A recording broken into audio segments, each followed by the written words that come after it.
Y yo no vengo a hablar de compras, ¿de acuerdo? Pero todo lo que voy a hablar es muy, muy importante, porque vuestro trabajo, vuestro día a día, y por supuesto el departamento de compras se ve profundamente afectado por ello. Voy a hablar de la cultura, algo que se da por hecho, pero sin embargo es lo que menos se trabaja en una empresa y por lo tanto los problemas que están deviniendo por este motivo. Entonces me gustaría empezar con una historia y quiero que os pongáis en el año 2000. Todos conocíais Netflix en el año 2000, yo creo que hay gente de mi generación, ¿no? Era un modelo disruptivo, los DVDs se pasaban por correo ordinario, pero Netflix perdía dinero, perdía 57 millones de dólares. Y Reed Hastings con su socio trazan un plan. Y el plan consiste en involucrar a Blockbuster, que era el gran actor en el mercado de los videoclubs, ¿no? Con 9.000 tiendas, una empresa valorada en 6.000 millones de dólares. Y van con el plan y le dicen a John Antinoco, tenemos esta propuesta.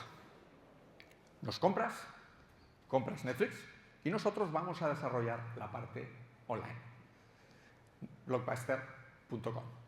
Y John Antinoco pregunta cuánto me va a costar esto y responden 50 millones y lo desecha. Entonces, ahora estamos en el año 2025 y la pregunta que os quiero hacer es ¿cuántos blockbusters hay en el mundo?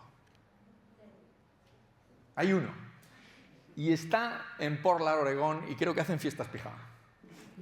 ¿Y cómo está Netflix hoy? Pues los datos son los datos, ¿no? Más de 300 millones de suscriptores, 30.000 millones de ingresos, y si tenéis una acción de Netflix, pues que sabéis que cuesta $1.212. Y cuando preguntas a Reed Hastings, bueno, ¿cuál es la clave del éxito de esto? ¿Cuál es la receta? Y siempre te responde lo mismo. No lo sabía antes, pero lo tengo ahora bien claro. Esto se debe principalmente a la cultura. La cultura de Netflix, que ha hecho que seamos más innovadores, que ha hecho que captemos mejor talento, que captemos a los mejores y que los mejores además trabajen como los mejores, que eso es importante. Pero si preguntamos a estas empresas, preguntamos a Jeff Bezos, preguntamos a cualquier fundador de estas empresas y te van a decir exactamente lo mismo. ¿Cuál es la clave del éxito? Y de nuevo, la cultura. Claro, lo que tienen estas compañías, y es lo que quiero transmitir, es que no dejan el proceso cultural al azar, que es lo que sucede en la mayoría de compañías. Esto no consiste en tener una serie de valores, publicarlos en la web e incluso involucrar a recursos humanos. Es más que eso. Es trabajar todos los días y os voy a enseñar cómo hacerlo. También tenemos que decir que la cultura no se puede copiar.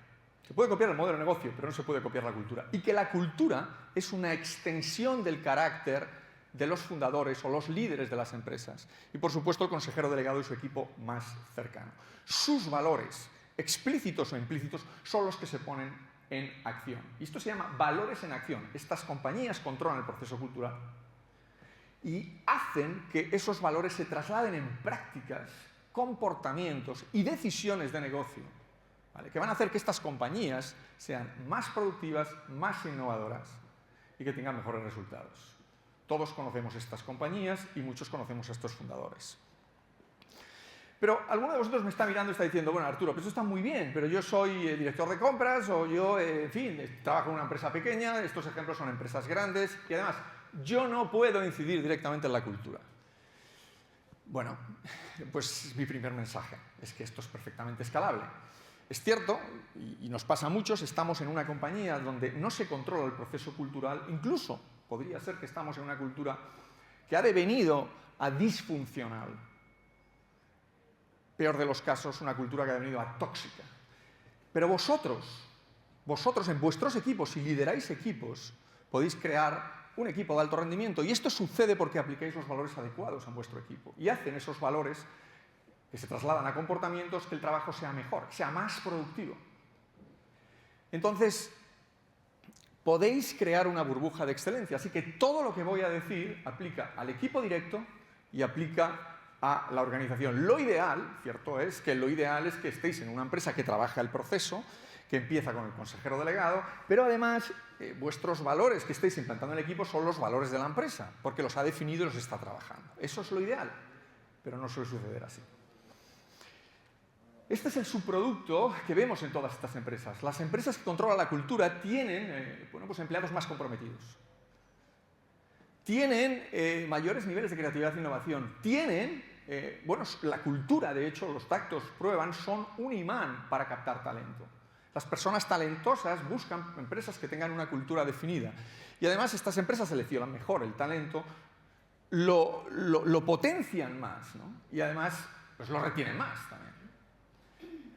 Estas empresas también son más excelentes o tienen unas operaciones que funcionan mejor y, por supuesto, los empleados son más productivos. Y todo esto es la cultura. Entonces, si esto es tan importante, porque es importante, la cultura es un proceso estratégico, la cultura hay que trabajarla, entonces, ¿por qué no se hace? No se hace. Y el problema es que la cultura se da por hecho. Se da por hecho o se delega a recursos humanos. Yo me acuerdo que entonces empezábamos a hablar de la calidad y la calidad se delegaba al director de calidad, pero la calidad era todo. Todos éramos responsables de la calidad. Es lo mismo con la cultura.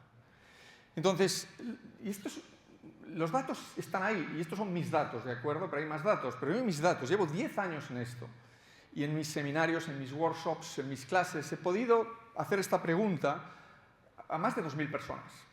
Y la pregunta es la siguiente. Aquí, trabajas en una compañía, tienes una cultura, porque siempre vas a tener una cultura. Esto que quede claro, la cultura siempre se va a desarrollar. Pero la pregunta es si controlas el proceso.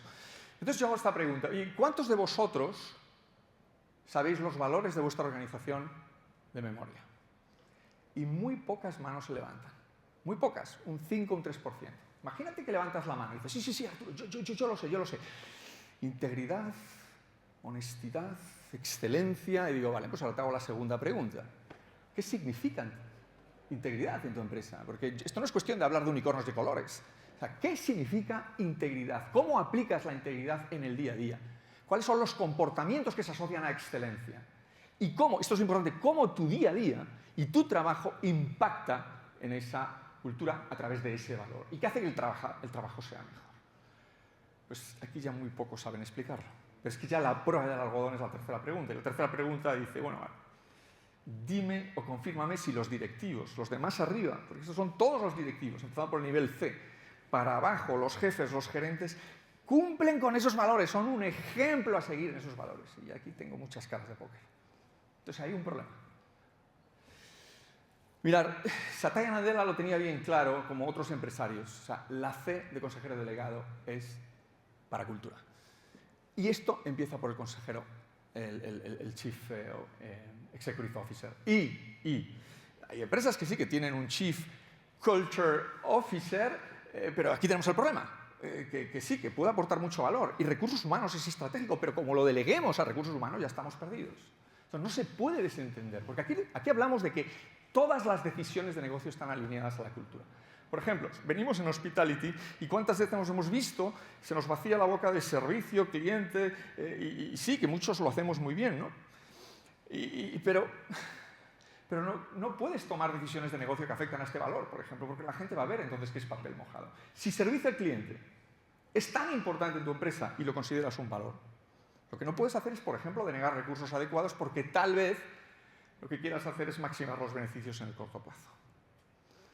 Si transparencia es un valor que tú dices que es muy importante para tu equipo y para tu empresa, lo que no puedes hacer es esconder información que es estratégica para la mayoría de tus empleados. O lo que no puedes hacer es no compartir tus decisiones en voz alta. Este es el flujo, chicos. Así empieza. Los líderes, los fundadores, pero en este caso, tal vez vosotros, los gerentes, o los directores de departamento. Los líderes impulsan valores. Vamos a hablar de los valores en un momento. Estos valores no pueden quedarse en clichés. Esto es importante. No deben quedarse en clichés. Que esto es lo que pasa en la mayoría de empresas hoteleras como empresas de otros sectores. Y si lo hacemos bien, esto forma una cultura. La cultura es el sistema de creencias, el sistema de asunciones, que es lo que motiva a los fundadores de la empresa y cuáles son las preferencias, ¿no? Y esto, si lo hacemos bien, impulsa el rendimiento. O sea, es que esto se ve en los beneficios, se tiene que ver en los beneficios, pero hay otros indicadores, ¿no? Pero aquí está el problema. La mayoría de empresas dicen, sí, yo tengo valores, los tengo en la web, míralos, ahí están. Ah, yo tengo valores, yo los pongo en el proceso de orientación. Esto no vale, esto no funciona así. Y además, los valores suelen ser copia y pega, Y yo no digo que excelencia, integridad o servicio al cliente sea importante, son valores universales que son importantísimos, pero tienes que ir más allá de esto. O sea, no vale con publicarlos, aunque lo hagas muy bien. No vale con comunicarlos, aunque lo hagas muy bien en el proceso de orientación. Esto significa que hay que trabajarlo todos los días. Si en Ritz-Carlton preguntamos, oye, ¿qué significa excelencia? A cualquier trabajador, a un trabajador que trabaja en housekeeping, a un trabajador que trabaja en cocina, ¿qué es excelencia? Te van a decir que comprenden perfectamente lo que es, cómo su trabajo afecta a la excelencia operativa, cuáles son las herramientas, cuáles son los recursos y cuáles son las técnicas, porque se han formado las técnicas para que eso suceda. Y el cliente es el primero que lo reconoce. Mira, os voy a contar dos historias. La primera es de dos compañías, una que tiene los valores cliché y otra compañía que no tiene valores cliché. La primera es, pues, United Airlines, como podrían ser las grandes compañías aéreas, valores clichés. Y todo el mundo conoce la historia de David Dow, ¿os acordáis? David Dow era un médico vietnamita americano que tenía que regresar, pero ese vuelo estaba en overbooking, sorpresa, overbooking. Y entonces la compañía dice, oye, se tienen que ir 4 personas porque tenemos que acomodar a miembros de un pasaje, porque tienen que ir a otro destino. Y entonces pues lo hacen voluntario y dicen, bueno, pues quien se va, lo compensamos de esta manera, pero nadie se quiere ir. Bueno, pues lo tenemos que echar a suerte, si te toca, te tocó, ¿eh? Y le toca a David Dow, entre otros 3 personas. Pero David Dow dice, no me voy, yo no me voy, yo tengo que atender a mis pacientes. Y el resto de la historia ya la conocemos. Le sacan a la fuerza, le rompen un diente, le rompen la nariz y las acciones de United Airlines pierden $1.000 millones en pocos días. Luego se recuperaron y muchas cosas tuvieron que cambiar en United Airlines. Pero esto se puede ver que es un subproducto de una cultura aleatoria. Southwest Airlines. En Southwest Airlines las cosas suceden de diferente manera. Southwest Airlines es una compañía donde los empleados son conscientes de qué significa low cost. Low cost es high quality. Y son conscientes de que pueden marcar la diferencia con el cliente. Y son conscientes de que un servicio al cliente significa low cost, por supuesto, pero también significa un servicio más humano, más genuino, ¿no? Escapando de lo que conocemos, ¿no? Que es totalmente aséptico, sino horroroso, ¿no? Que es viajar en avión, ¿no? Y la experiencia de viajar en avión, ¿no? Los empleados de Southwest Airlines saben perfectamente que el servicio al cliente, pues cuando corresponde y si es posible, tiene que ser con humor, tiene que ser más cercano. Y que tienen que estar preparados y que tienen que ser muy competentes y que pueden tomar decisiones y que se pueden saltar las reglas. Sí, se pueden saltar las reglas siempre y cuando que pongan a la compañía y al cliente en la misma balanza y que tengan esa capacidad, ¿no? Y esto es importante, porque aquí también fallan la mayoría de compañías. Por eso no controlan el proceso.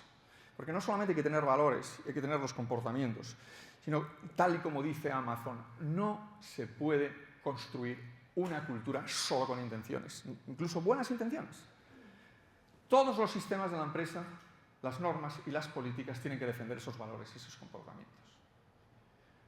Tienen que defenderlos. Y si esto lo hacemos bien, lo que va a suceder es que vamos a tener comportamientos que son más productivos, hacen que se trabaje mejor, hacen que se dé mejor valor al cliente. Bueno, pues todas estas cosas que he hablado son hábitos. Y ya sabéis que todos funcionamos por hábitos. Y que son automatismos y que cuando lo miramos desde fuera decimos, joder, ¿cómo son capaces de hacer esto, ¿no? Incluso parece una secta, esto es acojonante, pero funciona. En estas compañías funciona y aportan más valor. La marca es una extensión de la cultura. Bien, pero no controlamos el proceso, no controlamos el proceso. Y como no controlamos el proceso, muchas veces tenemos esto, tenemos malos jefes. Y todos hemos sufrido malos jefes, todos. Y como son malos jefes, traen valores que no son adecuados. Y como no son valores que no son adecuados, son comportamientos que no son adecuados. Y como los comportamientos no son adecuados, impulsan una cultura en sus equipos o en las empresas que no son buenas. Y esto afecta al rendimiento, afecta a vuestra motivación, afecta a los números, afecta a la productividad, afecta por todos los lados, ¿no? Un gran ejemplo es Uber.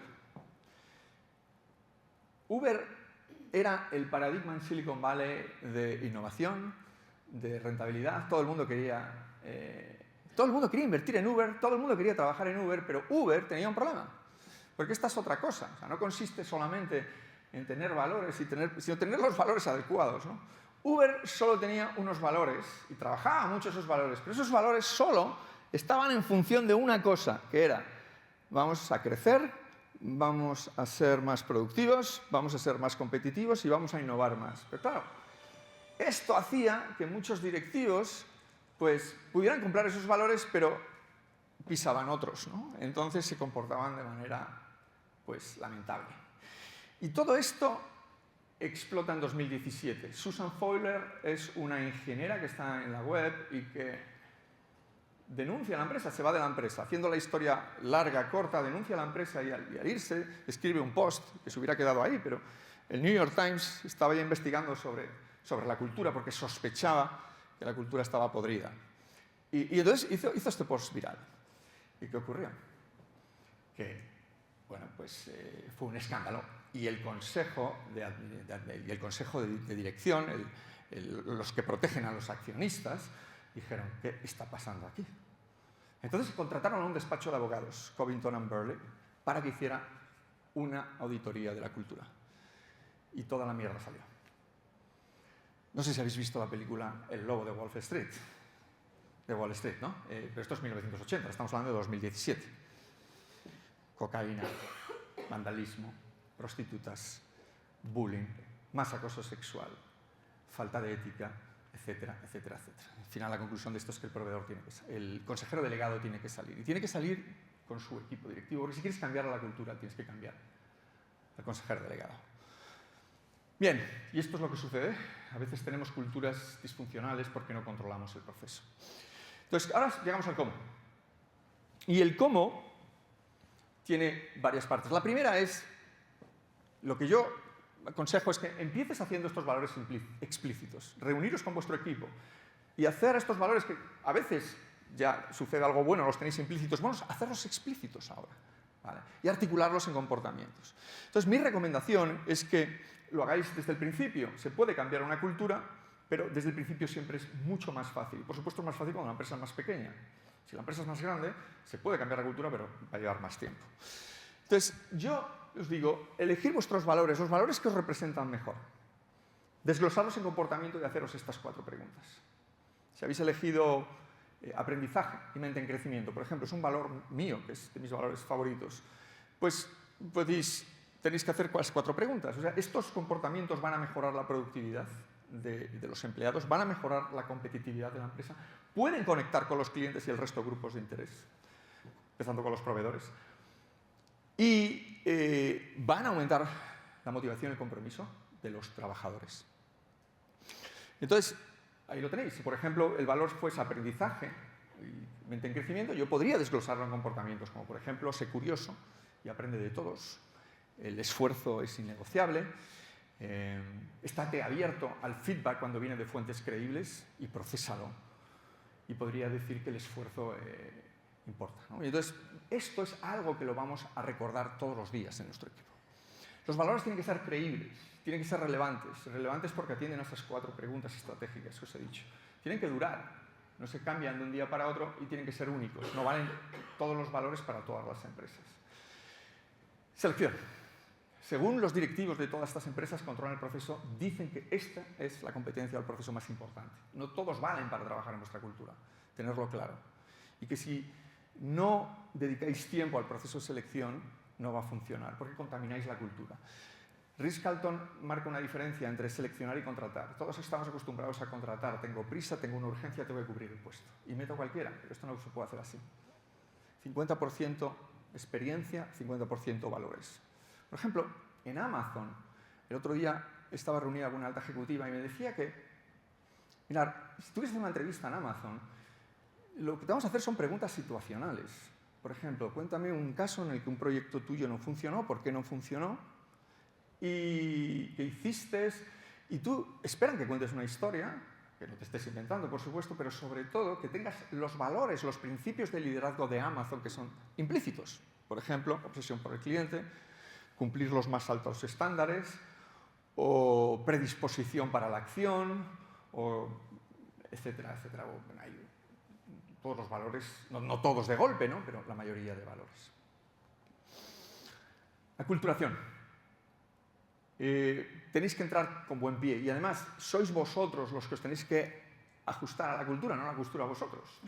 Y que aquí es importante que entréis con buen pie y que es importante que, bueno, pues que hay empresas que organizan sistemas de mentoring, ¿no? Y son personas que cumplen con esos valores desde el primer día, son un espejo, ¿no? O sea, entonces ya estáis contagiados, ¿no? por lo bueno de la empresa. El onboarding, que es el proceso de orientación y que muchos a veces ni siquiera hemos hecho cuando hemos entrado en empresas, y que es, muchas empresas lo hacen para cubrir el expediente, pero ¿qué importa, no? Ritz-Carlton, por ejemplo, tiene 21 días de onboarding, 21 días, os tenéis que certificar en los valores, y que no podéis estar solos trabajando para el cliente si no conocéis los principios de servicio de Ritz-Carlton. Evaluación. Si queréis controlar la cultura, tenéis que controlar a las personas. Tenéis que evaluar a las personas. Y evaluar a las personas. Mirad, en una ponencia hace poco Pablo Isla comentaba de 4 tipos de personas en las empresas. Personas que cumplen los valores y dan resultados. O sea, no hay duda, estos hay que promocionarlos. Personas que podáis tener en vuestro equipo, en vuestra empresa, que ni cumplen valores ni cumplen resultados. Estas personas tienen que salir. Tercer grupo, personas que cumplen valores pero no dan resultados. Pues a estas personas hay que darle más oportunidades, hay que hacer todo lo posible, porque ya tienes lo más complicado, que son los valores. Y por último, el grupo más complicado, que es el que se suele dar en muchas empresas. No cumplen valores pero dan resultados. Y en el fondo, este es el grupo más complicado, pero también tienen que salir, porque si permites que las personas no se adapten a estos valores y atenten contra los valores todos los días aunque den resultados, vais a contaminar la cultura. Y esto es lo que hacen, muchas empresas no hacen esto. Y por último, tenemos que hacer un caso de estudio continuamente de los valores y los comportamientos. Tenemos que hablar en voz alta de los valores y los comportamientos todo el momento. Todo el momento. En empresas, cuando se analizan los problemas, cuando se toman decisiones, los valores siempre se ponen encima de la mesa. Por ejemplo, es normal ver a alguien que diga, un momento, no, pero esto no cumple con el valor que tenemos, que es dar valor al cliente, por ejemplo. Y continuamente están sacándolos en voz alta. Son redundantes, hay que ser redundantes. Todos los días hay que trabajar los valores en voz alta. Por último, yo creo que un caso de estudio interesantísimo es cómo lo hace Ritz-Carlton. Y que hay una herramienta muy potente que es el storytelling. Ritz-Carlton todos los días, hablamos de 108 hoteles en el mundo, todos los días comparten historias. Las historias vienen del corporativo, pues que a lo mejor la historia del día de hoy viene del Ritz-Carlton de Dubái o del Ritz-Carlton de Boston. Todos los días los equipos se juntan, lo que sería la reunión de coordinación, para sacar la historia del día, darle en voz alta. Cuando han hablado, es una historia que refleja los valores, hablan en voz alta todos, sobre cómo los valores de Ritz-Carlton se han puesto en escena en esta historia. ¿Y sabéis lo que pasa? Esto es una formación gratuita. Y además creamos un sentimiento de orgullo y pertenencia y creamos un sentimiento de inspiración. Un sentimiento de inspiración para hacer lo mismo. Por último, mi llamada a la acción aquí es que ya sabéis algo más sobre cómo controlar el proceso cultural. Y que no hace falta que intentéis controlar la cultura de vuestra empresa, sino la cultura de vuestro equipo. Podéis realmente crear esa burbuja de excelencia. Y podéis empezar con vuestros valores, compartir los valores, los comportamientos, hacerlos explícitos y empezar a trabajarlos. Esto va a revertir en el trabajo y va a revertir a mejor. Nada más.